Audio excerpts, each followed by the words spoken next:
मुझे बजट 2026-27 पर वाद विवाद पर बोलने का मौका दिया, इसलिए आपका आभार। मैं सबसे पहले इस बजट के बारे में ये कहना चाहूँगा कि बजट समदृष्टिपूर्ण नहीं है। इस बजट में राजस्थान के बहुत से हिस्से को कुछ नहीं मिला, इसलिए बजट निराशाजनक है, जिसमें हमारा चूरू जिले में मेरा विधानसभा क्षेत्र रतनगढ़ भी शामिल है। तीसरा बजट है, हमारी सरकार ने सड़क निर्माण पर राजस्थान में जाल बिछाया, हर विधानसभा को 10 करोड़ रुपए मिसिंग लिंक के दिए, सुदृढ़ीकरण और चौड़ाईकरण का बहुत काम किया, एनएच और स्टेट हाईवे को जोड़ा। लेकिन अभी जो बजट में देखने को मिला है, इसमें मिसिंग लिंक के लिए मात्र 600 करोड़ रुपए दिए गए हैं, जबकि एक विधानसभा के 3 करोड़ हिस्से में आते हैं। और 1800 करोड़ रुपए सुदृढ़ीकरण और चौड़ाईकरण और नॉन पेचेबल में दिए गए, जबकि रोडों की हालत बहुत खराब है। इसलिए मैं चाहूँगा कि इसको रिवाइज कर और इस बजट को बढ़ाया जाए, ताकि राजस्थान में आवागमन सुगम हो, एक्सीडेंट कम से कम हो और दूर दराज इलाके के गांव जहां आवागमन के साधन नहीं है वो जुड़ सके। इसे मिसिंग लिंक और नॉन पेचेबल का बजट बढ़ाया जाए और उन स्थानों को जहां धार्मिक स्थल है, जहां पर्यटन स्थल है, जैसे मेरे यहाँ पड़ियारा जिसमें हवाई पट्टी है, इसको सालासर धाम से जोड़ा जाना चाहिए। और जो छापर सेंचुरी है, बहुत बड़ा एशिया की सेंचुरी है, उसको NH 11 से सीधा सड़क परिवहन से जोड़ा जाना चाहिए। लेकिन इस प्रकार की कई घोषणा नहीं की गई है। इसके अलावा मैं ये भी कहना चाहूँगा कि मैंने मेरे विधानसभा क्षेत्र में एक ऐसी सड़क मांगी जो NH 11 से सरदार शहर स्टेट हाईवे को जोड़ने के लिए 51 किलोमीटर की रोड की पिछले बजट में डूंगरगढ़ में स्वीकृति दी। हालांकि अभी वो काम शुरू नहीं हुआ। 9 किलोमीटर रोड बची थी जो NH 11 से लाचड़सर होते हुए बीकानेर सीमा तक जाएगी, तभी उस रोड का उपयोग होता।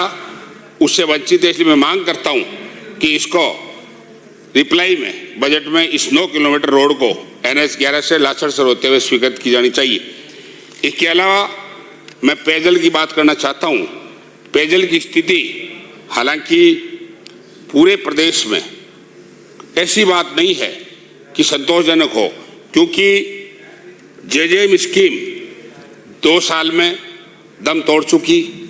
उनके पास पाइप नहीं है, उनके पास साधन नहीं है, टंकियां यदि बनी नहीं, बन गई तो जोड़ी नहीं गई, जिनको 5-5 साल हो गए सरकारी पैसे का दुरुपयोग हुआ है। इसलिए जहाँ भी आवश्यकता है डेविएशन राशि की, जैसे मेरे यहाँ चूरू जिले में रतनगढ़, सुजानगढ़ और राजगढ़ और सरदार शहर में कम से कम 90 करोड़ रुपए की डेविएशन राशि उपलब्ध कराने पर ही इन टंकियों का उपयोग हो सकता है, गांव ढाणी को जोड़ा जा सकता है। अभी तक हर घर को जल नल की स्कीम असफल है, इसलिए इसको रिवाइज करना चाहिए। और इन्होंने सिर्फ ट्यूबवेलों की जो संख्या दी है वो 600 दी है। 600 ट्यूबवेल से क्या राजस्थान को पानी पिला दोगे? कम से कम एक विधानसभा में 10 ट्यूबवेल होने चाहिए, इसलिए इसको भी बढ़ाया जाना चाहिए, नहीं तो पेयजल की किल्लत पैदा हो जाएगी। आज पंप ड्राइवर नहीं है, पानी खोलने वाला नहीं है, सब संविदा पर नहीं ठेकेदारी प्रथा पर पेयजल विभाग को छोड़ रखा है। ये अनुचित है, इसमें भर्ती की जानी चाहिए। 3000 की भर्ती की घोषणा की गई है, जिसमें अधिकारी और संविदा कर्मचारी बहुत कम है। कम से कम 10,000 संविदा कर्मियों की भर्ती होगी तब लोगों को अपन पानी पिलाने में थोड़े बहुत सक्षम होंगे। इसलिए ये बहुत जरूरी है, जब तक मानव संसाधन इसमें नहीं बढ़ाओगे तब तक पेयजल स्कीम का कोई मतलब नहीं है। और ट्यूबवेलों की संख्या बढ़ाई जाए। हैंडपंपों का राजस्थान में बहुत कम इलाके में आवश्यकता है, जैसे मेरे चूरू जिले में, मेरे विधानसभा क्षेत्र में कोई आवश्यकता नहीं है। इसके अलावा जहाँ तक इन्होंने अमर 2 की बात की है, अमर 2 में अभी तक ग्रास रूट पर कोई काम नहीं हुआ। टेंडर होने बताया गया स्टेट लेवल पर, लेकिन कोई काम कहीं भी शुरू नहीं हुआ है। इसके अलावा मैं ये भी कहना चाहूँगा कि सामाजिक सुरक्षा पेंशन की जो बात है, उसमें कहीं भी पेंशन को बढ़ाने की बात बजट में नहीं की गई है। ये सामाजिक सुरक्षा में गरीब लोगों के साथ, वृद्ध लोगों के साथ, विधवाओं के साथ न्याय नहीं किया गया है। इसको 15% पेंशन बढ़ाई जाने की भी अतिरिक्त घोषणा की जानी चाहिए, ये मैं मांग करता हूँ। इसके अलावा ऊर्जा का जहाँ प्रश्न है, किसान को दिन में बिजली देने की बात करते हैं अपन, लेकिन किसानों को बिजली कैसे दे पाओगे?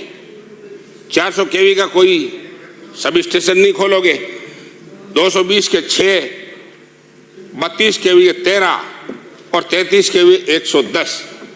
इससे किसान को बिजली तंत्र इतना मजबूत नहीं होगा कि अपन किसान को दिन में बिजली दे सके।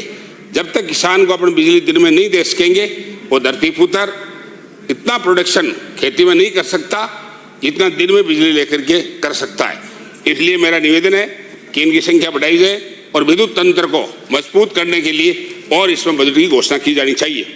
इसके अलावा मैं एक बात और कहना चाहता हूँ कि इन्होंने उच्च शिक्षा की जो बात कही है, एक नवीन विद्या महाविद्यालय खोलने की बात की गई, जबकि बहुत से ऐसे महाविद्यालय हैं जिनमें सब्जेक्ट नहीं है। पीजी में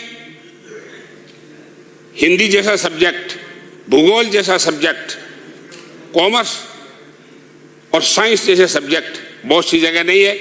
मेरे यहाँ 2 कॉलेज है, गर्ल्स और बॉयज।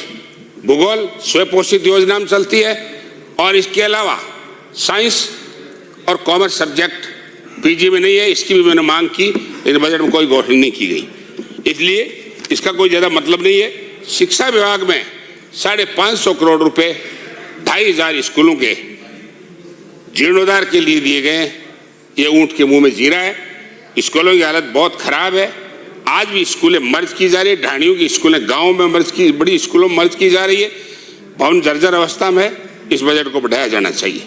बहुत सी ऐसी स्कूलें जिनमें आज कर्मोन्नत हुए, हमारे तात्कालिक कांग्रेस के राज में स्कूलें जो कर्मोन्नत हुई सीनियर सेकेंडरी में, उनमें अब तक लेक्चरर और सेकंड ग्रेड की पोस्ट क्रिएट नहीं की गई है और आज भी इस बजट में कोई जिक्र नहीं किया गया।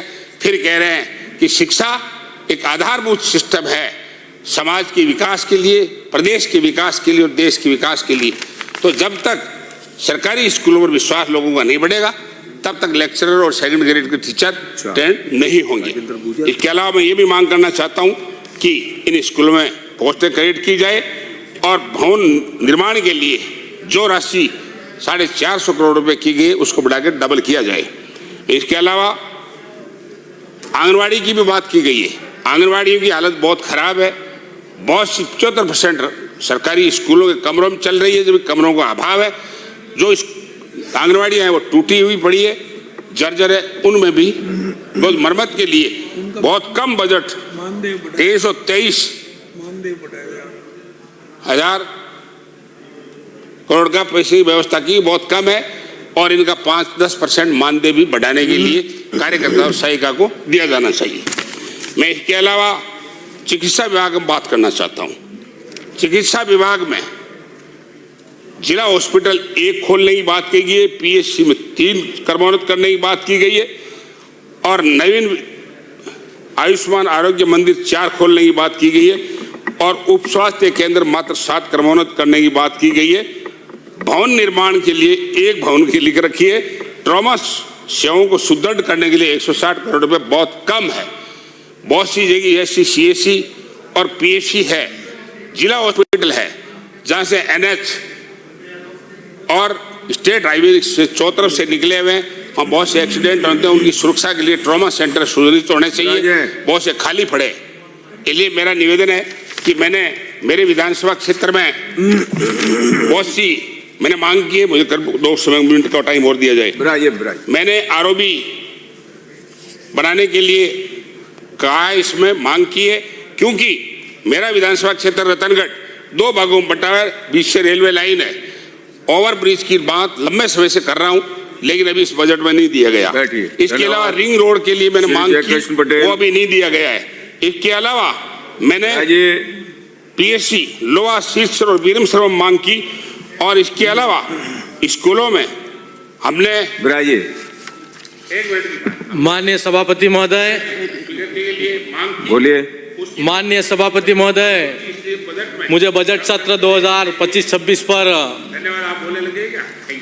बोलने का अवसर प्रदान किया।